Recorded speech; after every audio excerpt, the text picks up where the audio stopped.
All right, well, we had promised to do a review of the Arsenal, and Fred and I went out, took it to the park, and says, yeah, well, this should be quick. We'll go ahead and, How hard yeah, could we'll it run. be? How hard can it Those be? those Yeah. fatal 5 words. How So hard can it be? what we're going to do at this point, we're going to go ahead and play the introduction that we did at the park.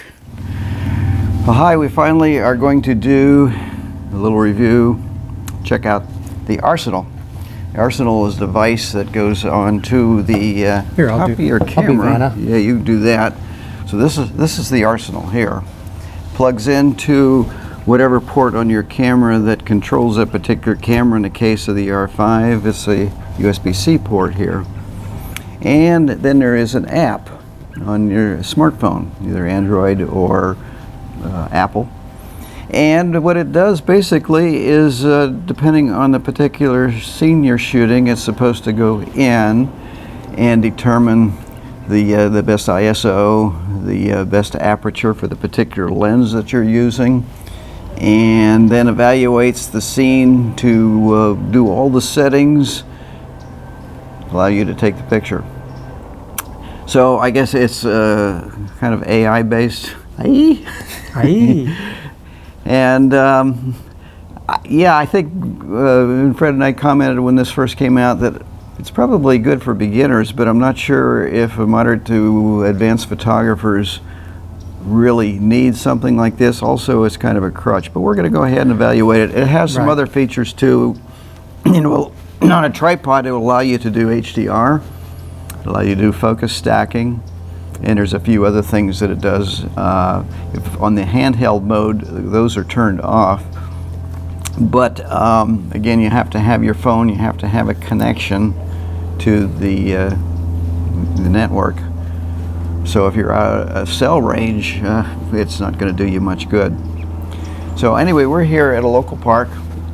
We thought what we would do is go ahead and kind of walk it through its paces and just do a proper... Just see what it'll do for us. Yeah, just get a total evaluation, see what it can do, and pluses and minuses. And then we'll give you a summary at the end. All right, so after an hour later, Fred and I cursing, and really we totally failed. We didn't get anything because actually we really didn't understand, or I didn't understand fully how the device was supposed to work. And it's our fault. So it wasn't fair to the Arsenal people, and certainly isn't fair for you to do a incomplete review. So we decided instead we're going to do a first look of the device, and then we're going to do a more in-depth review at a later point, which will be coming up here soon. So the first thing I'm going to go ahead and point out, this is the Arsenal, which was a Kickstarter project.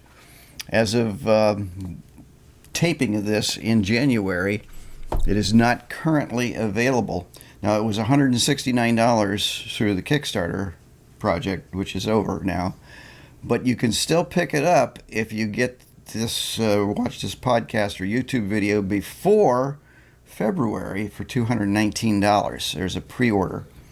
After that, it's going up to a grand total of $319. So if you're interested in it, you would want to go out right away and do the pre-order. So some of the things that we did observe, and I will point out right now that I was a little taken back, and I'm assuming that the final production model is going to be exactly like the ones we got from Kickstarter, is it's got a little shoe that fits on your hot shoe and your camera, and I've tried this on several cameras, and it is not on there very securely. I mean, it could easily come off. Now, this isn't a problem. In most instances, the Arsenal is supposed to be used on a tripod.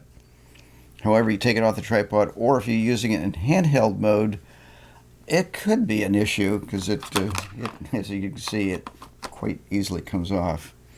So also, really, what would be good is to have a little locking mechanism to keep yeah, it or onto something, the or just a little snug, or snugger fit. Yeah, just a snugger fit. Also, make sure that you check to see if your camera is supported, because we tried it on Fred's R7, Canon R7, and it will be supported when the device comes out in February I guess, with the next firmware upgrade, but at the moment, it's not supported. But So his R5, yes. the R5 is, yes, and so is the R, and I think the R6 is also supported. So, something else that point out, now it's got these blue lights that you can see there, and this isn't just a light that is just there for decoration. It actually turns out that it has some communications. When you turn it on, as you see, it goes, and we turn it off. When you turn it off, it starts to the middle and goes out. It shows you that it's off. You turn it on, it starts on the edges, and then it will, at some point, there we goes out to the middle and back, and that shows you it's on. It also, if you hold this down for 3 seconds, it shows you the status of the battery. You see the battery's about 75% charged. If you're in handheld mode, and this is what we didn't know when we did this, you press this quickly twice, and then it goes into this, I'll show you, there's Fred in there, this kind of back and forth. That's just to tell you that it's in handheld mode. And that's to be used off a tripod. And of course, you're running everything from the phone app, though. Yes. So you need to go into your phone, and to give you an idea of some of the capabilities of this, and you set these in your phone app. It's got crowd control. What crowd control is not to go out there and say, all right, disperse the crowd. But what it'll do, and this is a technique that's been around for a while, is that if you set up on a tripod, say in a plaza, you got all these people milling around, and you take a number of pictures.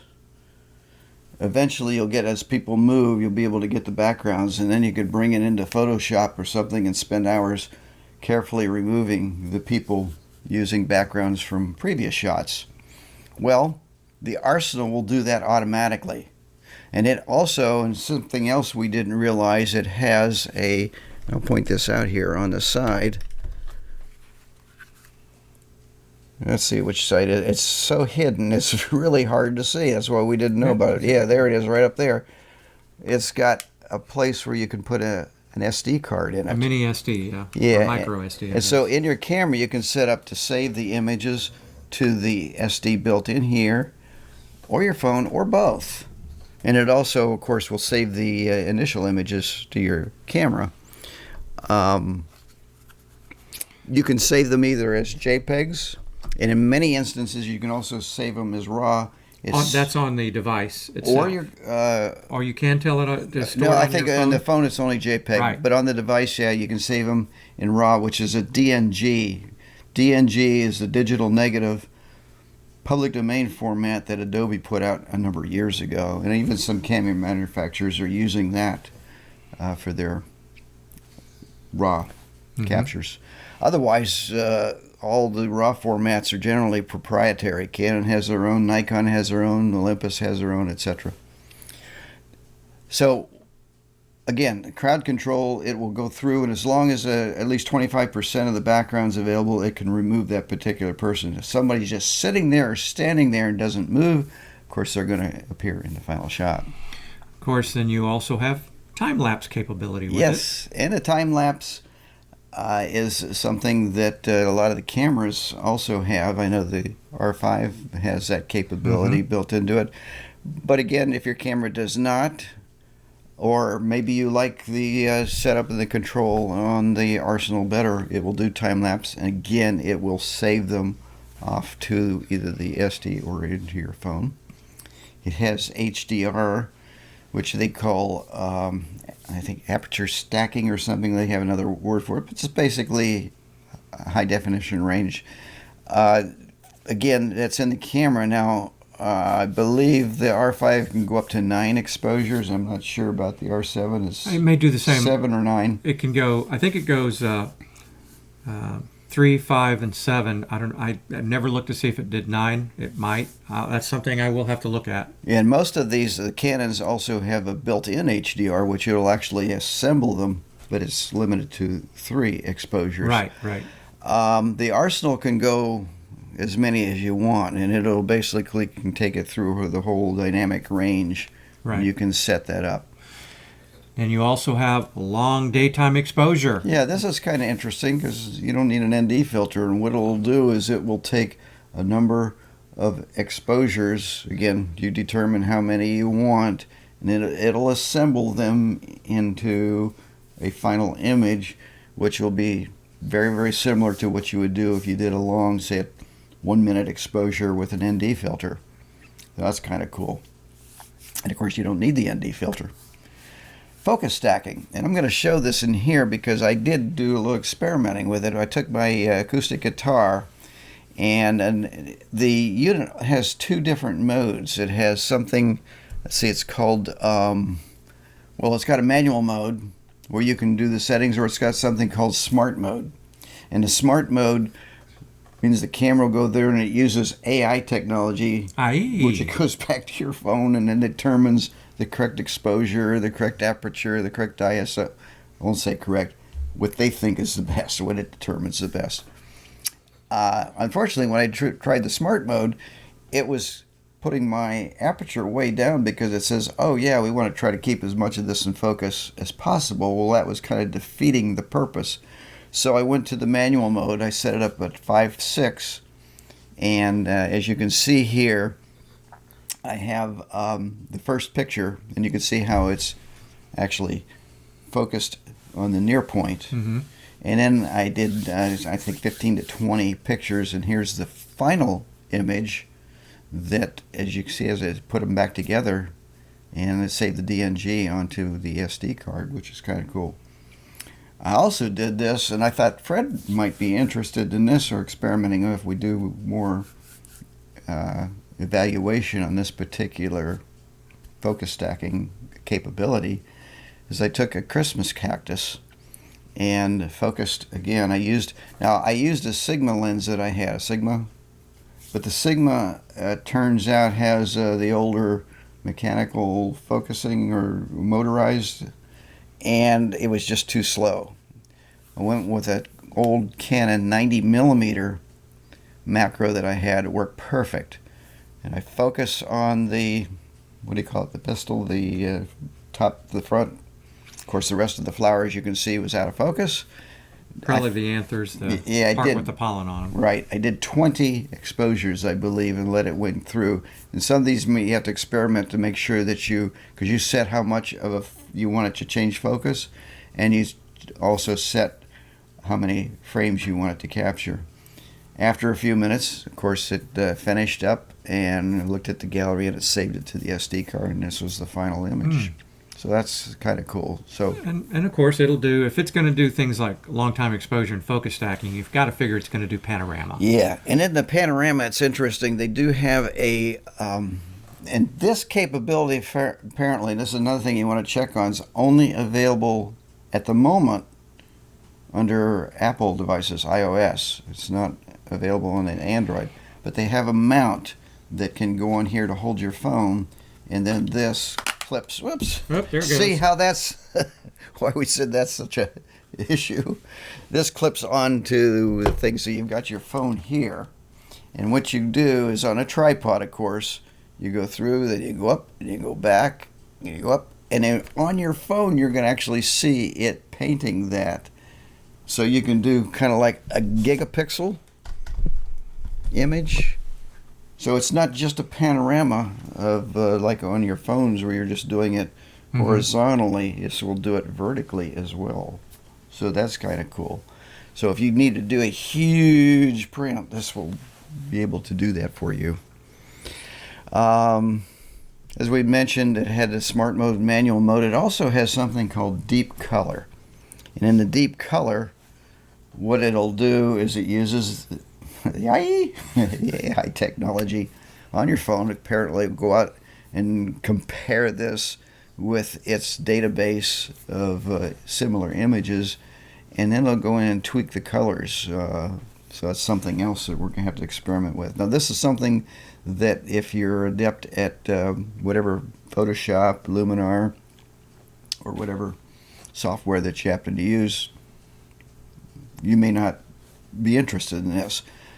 But another thing to keep in mind that if this is something you want to take a picture like this and you want to instantly share it, of course it'll save the JPEG to your phone, and then you can immediately go up there and upload it to whatever your favorite social media site is. So that's something to keep in mind. Wait, at the moment I can't think if there's anything else except for one particular problem that Fred and I, which caused us infinite frustration. I never did get it in the field to work with my iPhone. It didn't cause me frustration. It was you. I got to work with the Android. Well, yeah, the Android immediately But it was a simple reason. went in. Yeah, and I found out later, and this was just from fooling around with the iPhone, that the iPhone had the VPN. That's the virtual private network turned on, yeah. and it did not like that. As long as I had that VPN, apparently that prevented it from communicating with whatever it has to communicate with. And this is something else to keep in mind, that in order to use, of course, with your phone, it has to have a cellular or a Wi-Fi connection. However, in many of these modes, when you do them, once you set it, it actually takes and puts the information into the memory, into the arsenal. So you can turn the phone off, like we're doing time lapse. You don't need to keep your phone on the whole time. But if you do turn your phone on, there's a little place where it'll show the picture that it's capturing the phone. The camera sends it back to the arsenal, and you can look at the gallery and see basically where it is. you get a live view, and then you can also see the gallery as you're doing. Right. And you can turn it off. But when you're in the smart mode, you have to do everything through your phone, even the focusing. You have to touch the camera is turned off. However, found out that in that mode, or if it's controlling, it also means you can't look at the camera images. However, if you point it down 90 degrees, it apparently temporarily turns it off, so then you can go in there and you can do all the chimping you want once you turn it back on. Just make sure you don't lose it off the top of the camera when you're moving it around. Yes. That, like I said, it seems like a little thing, like Jim was talking about, and I echo his. They got to do something to this. Either got to make a more snug fit, or how hard would it be to make a little piece to lock it in? And maybe and a lot of other devices similar to that do have that, or maybe if you just put a little tape on there, but just something just to be aware of. Another thing I wanted to mention too, that this has built into a motion sensor into it, just like your phones, that it will also take that into consideration. So if you're doing handheld, and if you're kind of moving around or shaking a little bit, it'll take that into consideration as far as what shutter speed to select, as far as combinations. But also the fact, if you have it on a tripod, make sure everything's Yes. Your mounting is important now because it has the motion sensor. Well, a motion sensor also used for the panorama mode. Right.